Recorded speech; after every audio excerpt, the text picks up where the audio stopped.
Phil, you're obviously deeply involved in different buildings, and I've heard you mention, you've mentioned tenants, landlords, properties. As we all know, the tech industry is very strong here in New York.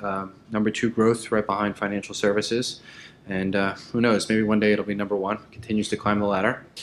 Do you feel that the connectivity that we have here in New York City in any way fosters that growth or promotes it or maybe inhibits it and potentially pushes those organizations and startups to other areas? What's your perspective on tech companies as it relates to the connectivity that we have in the city today? Sure. Infrastructure-wise, I probably more of a question for Rob, but feedback that we've received is, a lot of creative people are living in Brooklyn and the outer boroughs where connectivity is not as plentiful as it is in Manhattan. So I think there's a little bit of a problem in the outer boroughs regarding connectivity.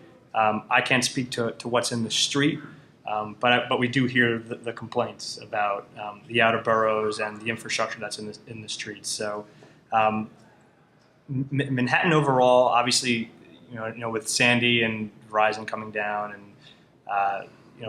putting fiber in all the streets has made Lower Manhattan what I would call a little bit of a connectivity hub or connectivity submarket right now that has a little bit of a leg up due to obviously unfortunate circumstances. But you're seeing a lot of creative tenants move downtown. Obviously, it's cheaper rents, as you know, but Fulton Street subway station and the Time coming down here and Condé Nast, that there's creative people that are coming down here because this is not a go home at 4 o'clock type of environment anymore. People live down here. I believe there's 60,000 people living down here as opposed to 10,000, 5-10 years ago.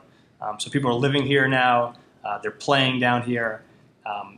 This is just, it's not the old school Wall Street, leave at 4 and go home. So companies are coming down here. So we see this area is vibrant for creative companies. The majority of the city, from our standpoint, is in a good place. I think areas, pockets like the Garment District, where it's been showrooms, and there's never really been a need to have 4 different types of carriers and fiber lit. They're probably a little bit behind the curve in those areas. Maybe the Hudson Square District a little bit as well. A lot of printing presses used to be there, so Flatiron.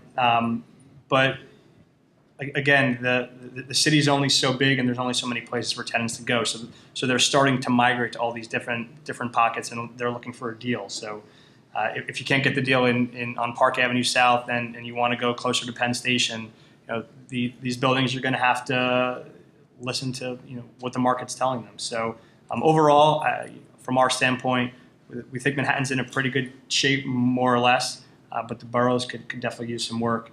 And again, Rob could probably talk from the infrastructure standpoint, but a lot of people living out there and a lot of people want to work where they live.